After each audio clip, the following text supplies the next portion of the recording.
welcome to The Deep Dive, the show where we really get into the complex, the surprising, the things that make you think. You know, it's pretty striking when you stop and think about it, isn't it? We live in this world that's supposed to be more connected than ever. We've all got these amazing little computers in our pockets, always on, always pinging, sharing, liking, instant access to pretty much anyone, anywhere. And yet, well, if you really listen, there's this kind of underlying hum almost of disconnect beneath all the noise, people feeling isolated, really alone, even when they're surrounded by others or have like thousands of online friends. It's a huge paradox and something that's really grabbed my attention. So today, that's exactly what we're diving into, the loneliness epidemic. And it's not just a passing feeling. It's actually being recognized now as this profound, often silent crisis. It affects millions right across the globe, despite all this amazing communication tech we have. Absolutely. And to help us navigate this really complex terrain, we're drawing on some fantastic material today. Our main source is this really exceptional interdisciplinary deep dive. It's by a research historian psychologist, and it's titled, very aptly, The Loneliness Epidemic, a deep dive into disconnection. It does such a good job of broadening our understanding. It weaves together centuries of history with the latest psychological and sociological insights. It gives us this incredibly rich picture to explore. That's right. So our mission for you today, our listener, is, well, it's pretty ambitious. We want to unpack why, despite all these connections, all this digital chatter, we often feel more isolated than ever.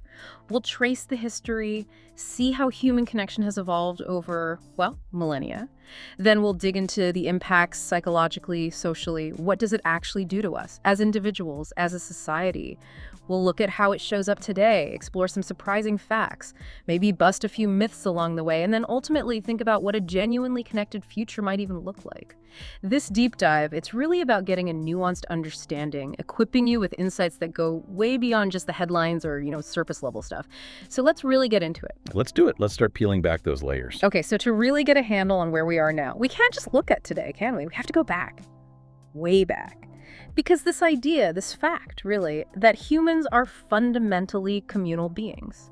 It's not just some modern notion, it's deep, it's baked into our DNA, isn't it? It's the absolute foundation. That's exactly the right starting point. The source makes this crystal clear. The roots of human connection, and by extension, the things that lead to loneliness, they go deep into our evolutionary past. Homo sapiens, going back, 300,000 years? We were fundamentally communal. Our survival wasn't about being the strongest individual. It was all about collective solidarity, sticking together. I mean, just picture it. A lone human out there in the prehistoric wild. What are their chances? Finding food, fighting off predators, just surviving the winter. Pretty slim, right? Everything, hunting, gathering, raising kids, building shelters, it all required cooperation. So it wasn't just nice to have a group. It was literally life or death. The group was your survival mechanism. Precisely. These prehistoric tribes, they were usually somewhere between, say, 20 and 150 people.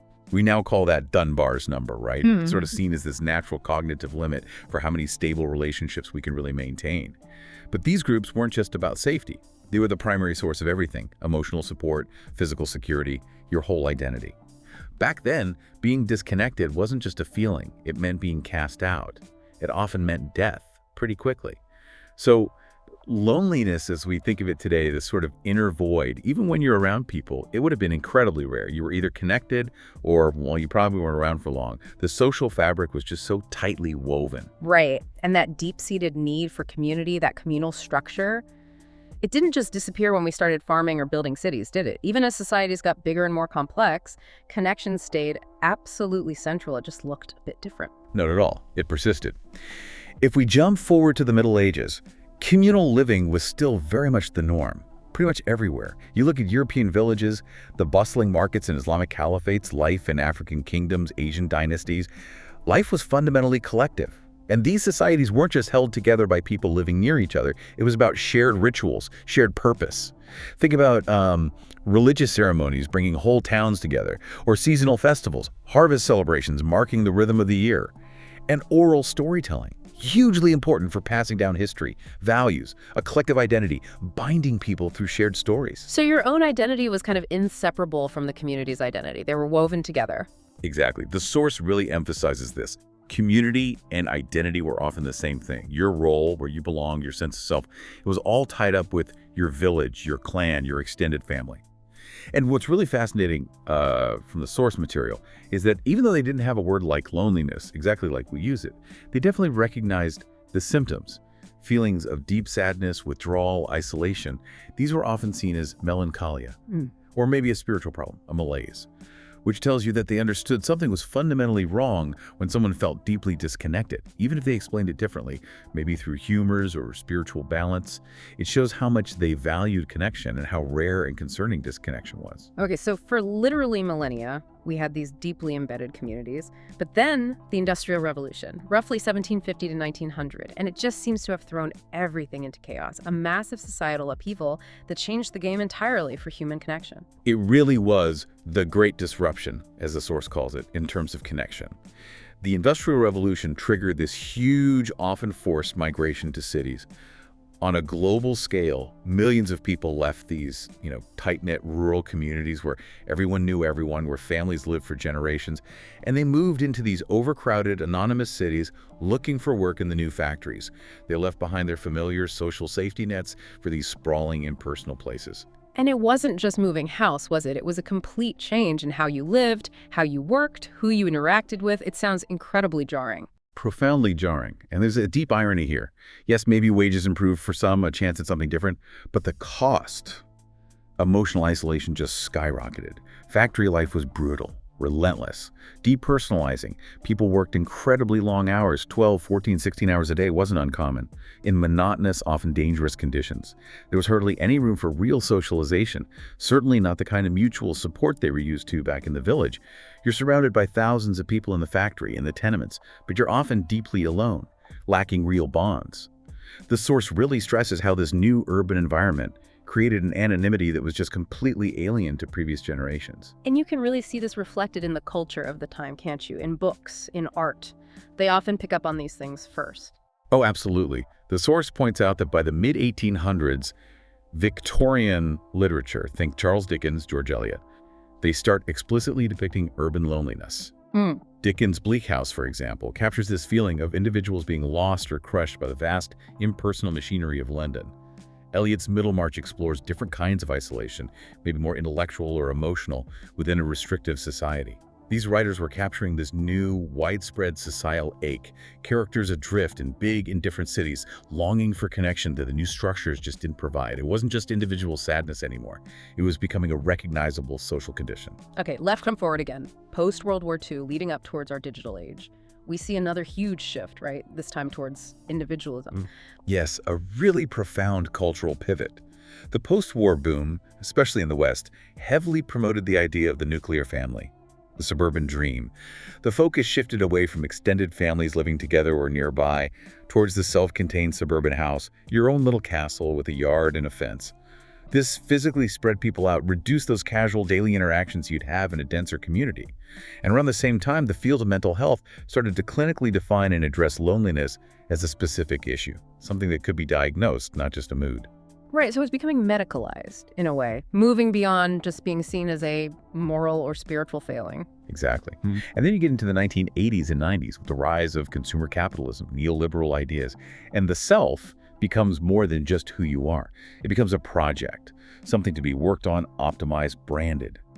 Think about the explosion of the self-help industry, the relentless focus on individual achievement, the idea that your success or failure is entirely down to you. We were encouraged to optimize everything, our bodies, our careers, our online profiles. But the paradox, as the source points out, is that the more we invested in this hyper-individualized self, the more we seemed to pull away from collective belonging. Those ties that bound communities together, civic groups, unions, local clubs, they started to weaken as individual goals took over. There was less time, maybe less incentive, to invest in the collective. And then, right at the peak of this intense focus on the individual, along comes the internet in the 90s. And I remember thinking, like many people, wow, this is it. This will connect everyone, democratizing communication like never before. But ironically, for a lot of people, it seems to have made that feeling of disconnection even deeper. And that brings us right up to the present, doesn't it? It sets the stage perfectly for where we find ourselves now. The internet promised this amazing global village. But what many people got was more like a hyper-individualized echo chamber. Maybe it's helpful to just quickly recap that historical journey, just to solidify the key moments from the source, for you, the listener. Yeah, good idea. It helps to see the progression clearly. Okay, so starting way back, 300,000 BCE. Human tribes form. Interdependence is absolutely essential, survival. Jump to 400 BCE, we see Hippocrates in ancient Greece classifying melancholia, an early recognition, perhaps, of something akin to severe isolation's effects. Then the 1750s, the Industrial Revolution kicks off. Mass migration to cities, the birth of widespread urban alienation. We see it in literature. 1940s, 1950s, the rise of the suburban nuclear family ideal. Cold War anxieties may be fostering a more inward-looking society in some places.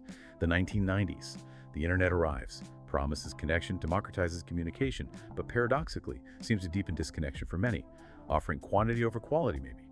And that brings us to the 2020s, where loneliness is now officially declared a public health epidemic by major governments, the US, UK, Japan, a global crisis.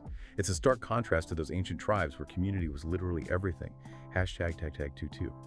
The deep dive into the psychology and the sociology of loneliness. That historical context is just so vital. It shows loneliness isn't new, but maybe the scale, the way it feels, its impact, that's definitely changed. Which leads us perfectly into the psychology of it all, because there's a massive difference between just being alone and actually feeling lonely, isn't there? That distinction is absolutely fundamental. You've hit the nail on the head. The source defines loneliness very clearly. It's not just the objective state of being alone. Being alone can be great, restorative, creative, peaceful. Loneliness is the subjective feeling, the perceived gap between the social connection you want and the social connection you actually have. It's about a lack in quality, a feeling that your relationships aren't meeting your needs, not just about the number of people around you. You could be in a packed stadium at a party, living with your family, and still feel intensely lonely if those connections feel superficial or unsupportive. And conversely, you could be physically alone but feel perfectly content and connected. So it's about that internal feeling of unmet needs, not just the external situation. Exactly. And this isn't just, a vague feeling. This is where researchers like John Cacioppo come in. Our source highlights him as a real pioneer. His work using neuroscience showed something incredible. Loneliness actually activates the brain's threat response system. Your brain interprets chronic loneliness as a genuine survival threat. It reacts similarly to how it would if you were facing, say, a predator or being kicked out of the tribe back in prehistoric times. It's a deep, hardwired biological alarm bell going off. Whoa, hang on. So my brain literally thinks being lonely is like being physically attacked. That completely changes how you think about it. It's not just in your head at all. It's a body thing, a primal response. That's a great way to put it. That's right. And the physical impacts are real and measurable. It shows how vital connection is to our biology. When you're chronically lonely, your body pumps out more cortisol, the main stress hormone, and it stays high. This chronic stress leads to inflammation throughout the body. It weakens your immune system, makes you more vulnerable to getting sick, everything from colds to serious chronic diseases. And maybe the most startling finding from Cacioppo and others. Chronic loneliness can actually speed up cognitive decline. It contributes to memory problems, even increases the risk of dementia later in life. So yeah, loneliness isn't just an emotion, it's a serious health risk, right up there with smoking or obesity in terms of its physical impact. That's incredibly powerful and kind of terrifying, honestly. And I guess this perceived gap you mentioned, or maybe the difficulty forming those strong bonds, that can be linked back to our earliest experiences, right? Attachment theory must play a role here. It absolutely does. Loneliness is definitely linked to our early attachment styles. These patterns form in infancy, based on how our caregivers responded to us. So if someone developed an insecure attachment style, maybe avoidant, where they're uncomfortable with closeness, or anxious, where they fear abandonment and constantly need reassurance, often because of inconsistent or unresponsive caregiving in childhood, well, that can make it really hard to form secure, trusting relationships as an adult.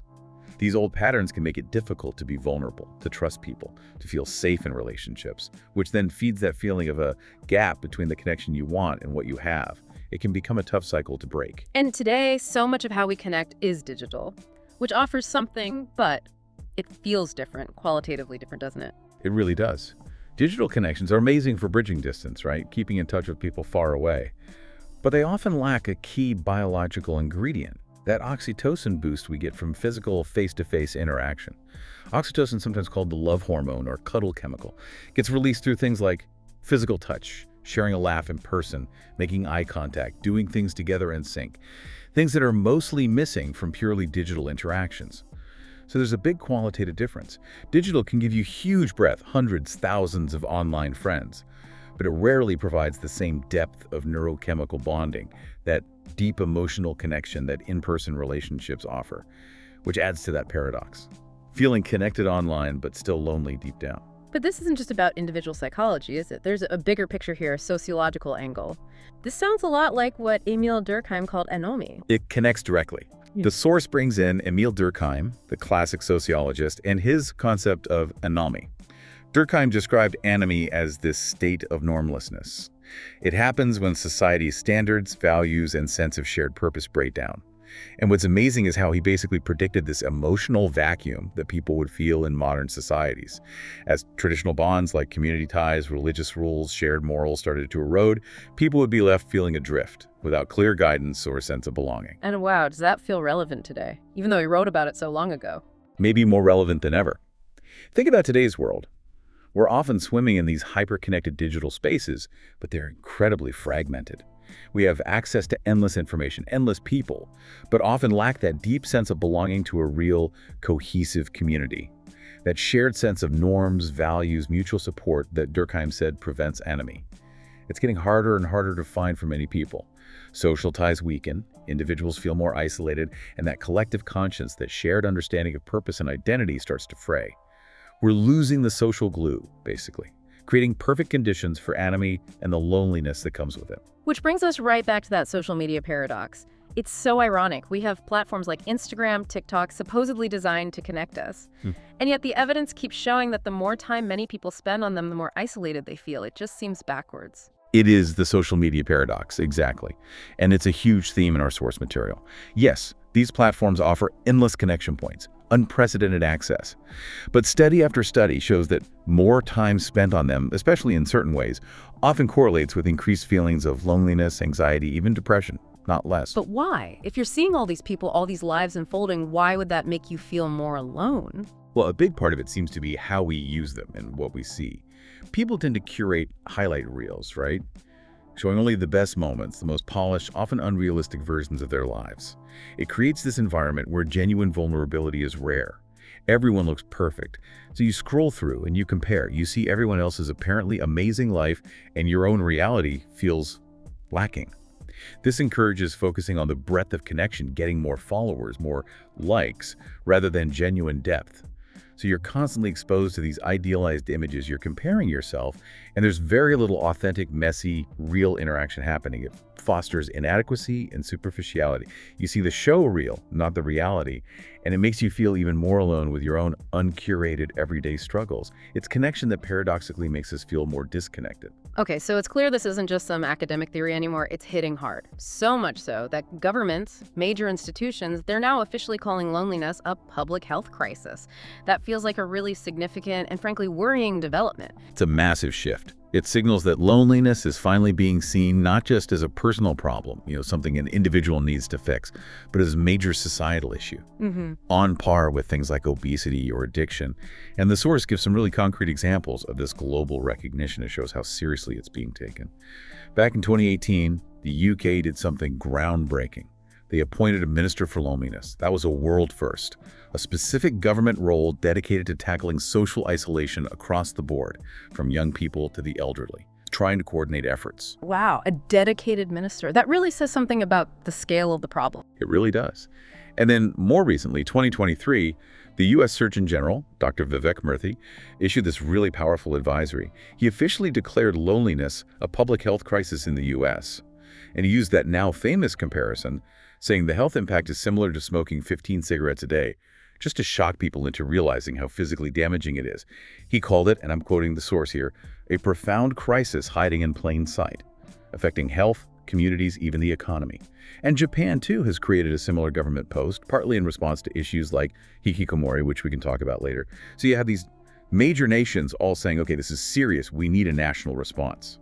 It's no longer just a personal feeling, it's public policy. It's fascinating how art and culture often seem to tap into these things before the official bodies do. I feel like I'm seeing themes of disconnection everywhere in music, movies, books these days. Absolutely. Art is like a seismograph for society's underlying feelings, isn't it? Right. The source mentions how modern music really reflects this. Think about someone like Billie Eilish. Her lyrics are often so raw, exploring alienation, anxiety, being alone even with massive fame. Or artists like Drake, who often touches on the isolation that can come with celebrity and superficial connections. Fame doesn't insulate you from it, maybe it even magnifies it. The message often seems to be, you can be surrounded by people, be incredibly successful, and still feel profoundly lonely. Seen but not known. Yeah, and in movies too. I can think of a few that really nail that feeling. Definitely. Films like the one from 2013 where the guy falls for his AI operating system, it's such a poignant look at loneliness in our tech world, where simulated connection becomes this powerful, maybe ultimately empty substitute for the real thing. It explores that deep desire for connection. And then there's Lost in Translation from 2003. It just beautifully captures that quiet, shared loneliness between two people adrift in a foreign place, finding this brief, meaningful connection amidst the isolation. These films show how art reflects and maybe even helps us process this collective ache. It gives a voice to something many people feel but maybe can't articulate. And then, of course, bang, the COVID-19 pandemic, lockdowns, social distancing, that just forced the issue right out into the open, didn't it? That forced isolation made everyone confront loneliness in a way we perhaps never had before on such a mass scale. Oh, the pandemic was absolutely a catalyst, a brutal global experiment in social isolation. The lockdowns led to this unprecedented spike in loneliness across all age groups. Kids out of school, adults working from home, elderly people completely cut off. It was this massive forced reckoning with how much we need social connection. But interestingly, despite all the hardship, it did spark some important things. We saw a huge surge in teletherapy, online mental health support. People reached out. Loneliness, which was often hidden, stigmatized, suddenly became part of the public conversation. People talked about it openly, and it also boosted research into social resilience. How do we cope? How do we build stronger connections even under difficult circumstances? So yeah, incredibly tough, but the pandemic paradoxically forced a much-needed global conversation about how essential connection really is. Hashtag #GuviaV. Unpacking myths, controversies, and lesser-known truths. Okay, let's tackle some of the myths. Because there are definitely misconceptions about loneliness that get in the way of understanding it properly. Like the big one. Loneliness only affects old people. It's such a common stereotype, isn't it? You picture someone elderly, retired, living alone. It's a very persistent image and understandable in some ways, Wow. but the data actually tells a very different, quite surprising story.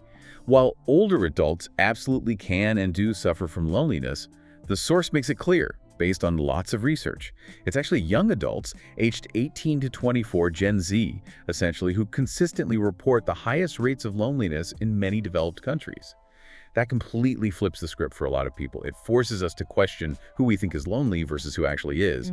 It suggests that maybe the pressures of navigating early adulthood, the digital world, finding your place, economic uncertainty, all contribute to a real sense of isolation for young people, even though they seem hyper-connected online. It's a crucial myth to bust. That is astonishing. Really turns the stereotype on its head. So it's not necessarily grandma, it might be her grandchild feeling it most acutely. Which brings us back to social media again. Another myth. More social media means more connection. Seems logical, right? More friends, more posts must equal less lonely. Again, the reality is much more nuanced, and the source really hammers this home. The truth is, it depends how you use it.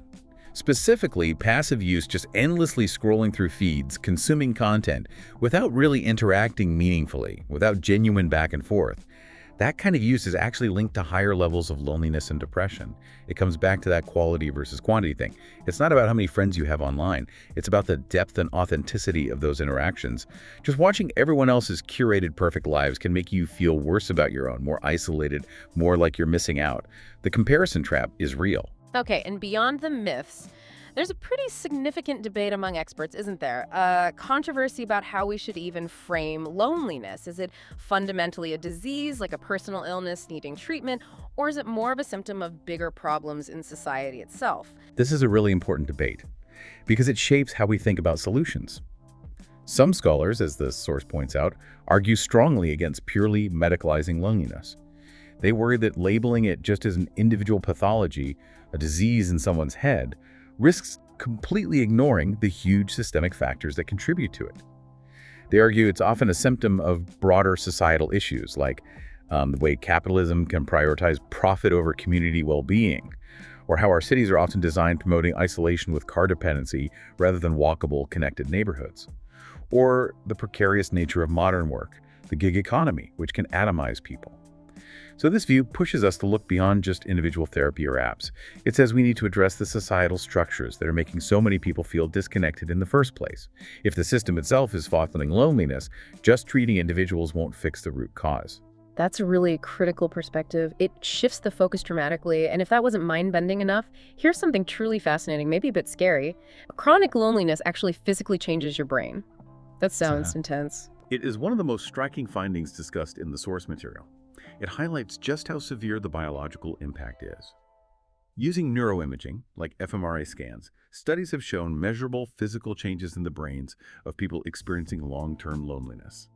Specifically, they found reduced gray matter volume in certain brain regions. These areas are part of the social brain network. Places like the temporoparietal junction, the superior temporal sulcus area is crucial for empathy, understanding others' perspectives, what psychologists call theory of mind, and processing social information. So it's not a metaphor, it's actual physical alteration, neural atrophy, essentially.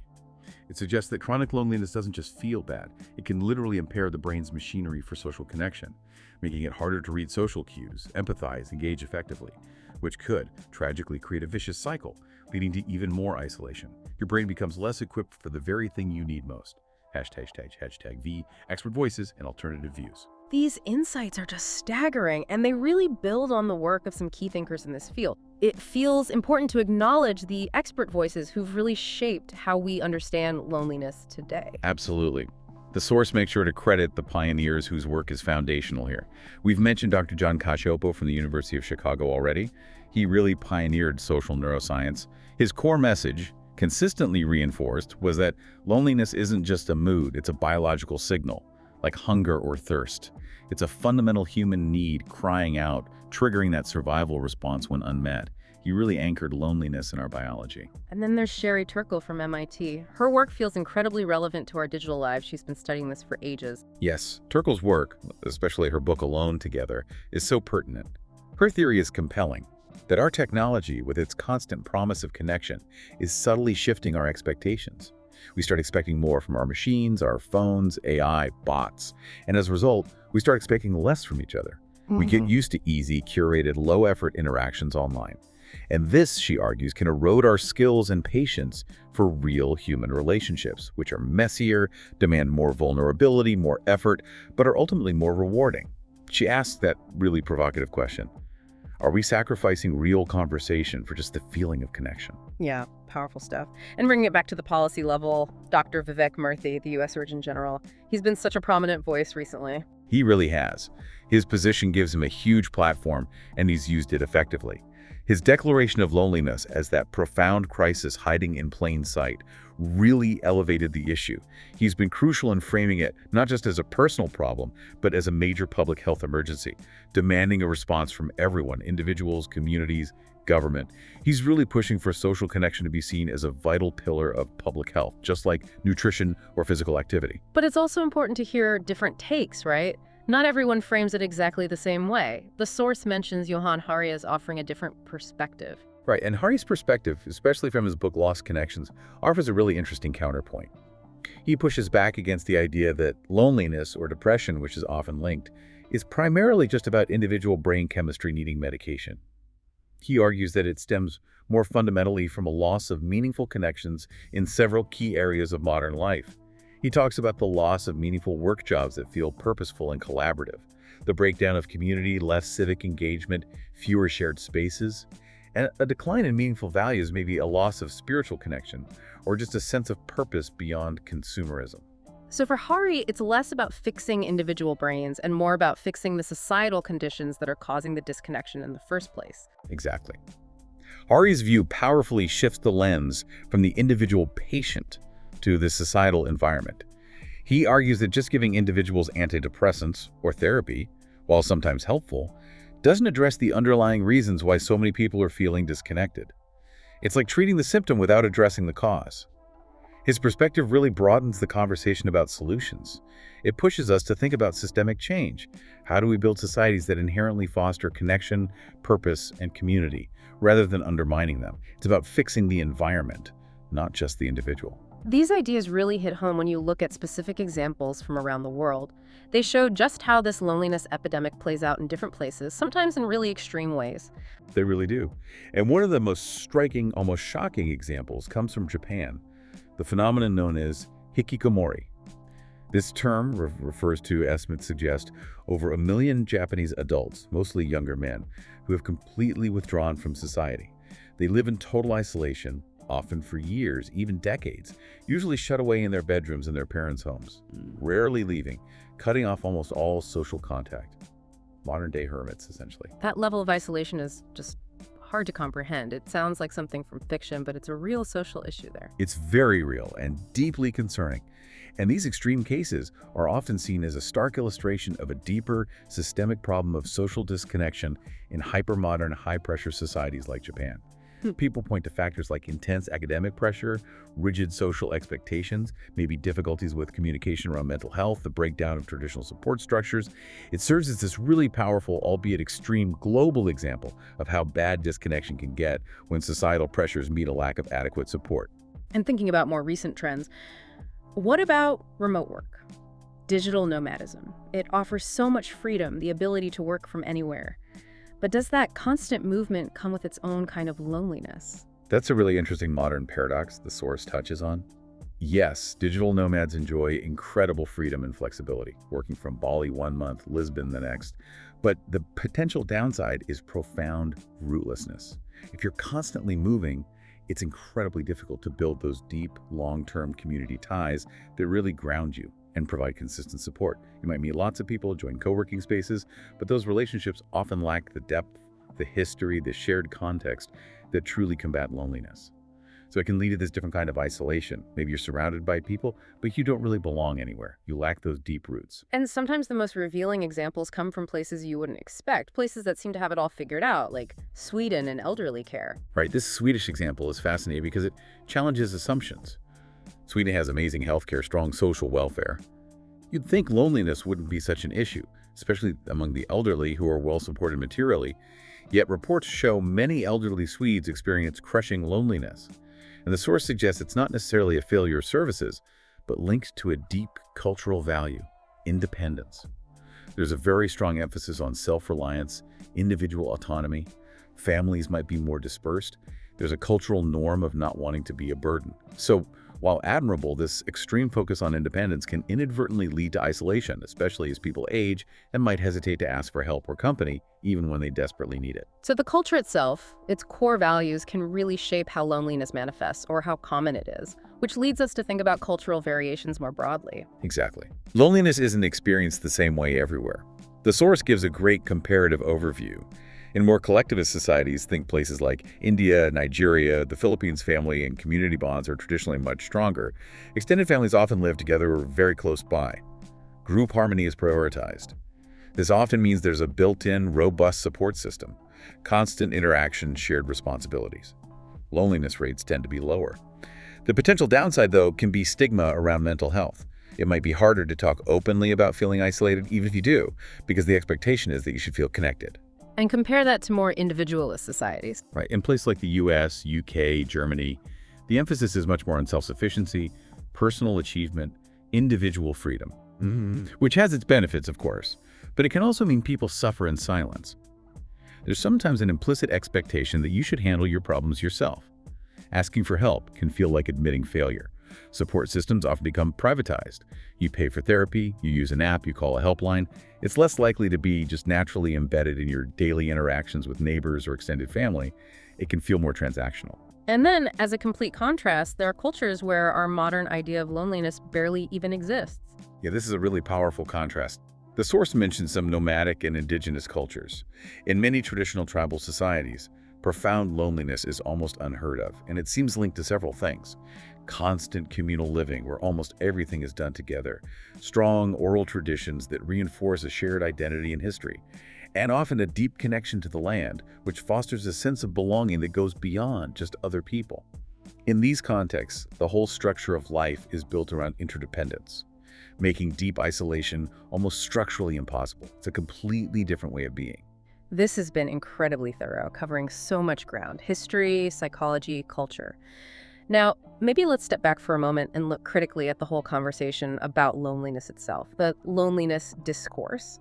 What's good about it? Where does it maybe fall short? And are there actual dangers in how we talk about it? That's a crucial step, looking at the conversation itself.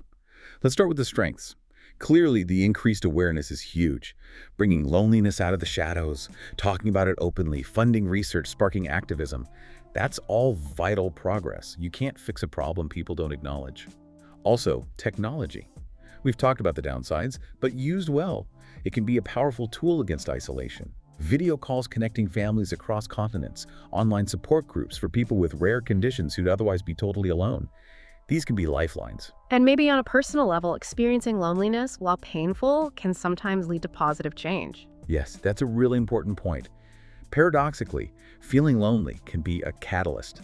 That deep ache can prompt serious introspection, make you really think about what kind of connections you need, what's missing. It can motivate you to be braver, to seek out more meaningful, authentic relationships, rather than just passively accepting isolation. It can spur growth. Okay, but it's not all positive. There must be weaknesses or pitfalls in how we discuss and tackle loneliness too. Definitely. One big risk is over-pathologizing normal solitude. We need time alone. For reflection, creativity, just recharging. Not every moment spent alone is loneliness or a sign of illness. If we label all solitude as bad, we risk stigmatizing introversion and denying people essential quiet time. We need to keep that distinction clear between chosen solitude and unwanted isolation. Another weakness is the reliance on tech fixes. New apps, AI companions, they might offer temporary relief, a bit of distraction, but they rarely address the deep systemic roots of why people are lonely, like poor urban design, work pressures, lack of community spaces. They can be superficial band-aids on bigger societal wounds. And finally, policy often remains fragmented. We might get a minister for loneliness here, Surgeon General's report there, but it's rarely tackled systemically across government departments, weaving connection into healthcare, education, urban planning, economic policy in a truly joined-up way. And beyond weaknesses, are there actual dangers? Yeah. Real societal risks linked to widespread loneliness. This is where it gets quite sobering, and the source is clear about the gravity here. Chronic widespread loneliness isn't just sad, it's dangerous. It's been linked to some really serious societal problems, like radicalization. Isolated individuals desperate for belonging can be more vulnerable to extremist groups or cults that offer a twisted sense of community and purpose. It's strongly linked to higher rates of suicide. That profound sense of isolation can fuel hopelessness and despair. And it often contributes to addictive behaviors as people try to numb the pain or find solace in substances or compulsive actions. So it erodes individual well-being, but also the health of society itself. Absolutely. Right. And this is critical. Loneliness weakens the very fabric of democracy. Studies show disconnected individuals tend to trust less trust in neighbors, less trust in institutions, less trust in the media, less trust in the political system. They tend to vote less, feeling disengaged, it's like their voice doesn't matter. They engage less in civic life, generally less volunteering, less community involvement. This erodes social cohesion. It makes societies more polarized, more fragile, less able to solve problems together. It fragments us, not just as individuals, but as a collective. It's a threat to a healthy, functioning society. Hashtag outro. Wow. So we've covered millennia of history, the depths of psychology, global variations, the pitfalls of the discourse itself. It seems incredibly clear that this loneliness epidemic, it isn't just a personal feeling, is it? It's like a mirror reflecting these deep cracks in our culture, our economy, our technology. It's a symptom of how we've organized our world. Precisely. And that leaves us, and you, our listener, with a really critical question to mull over.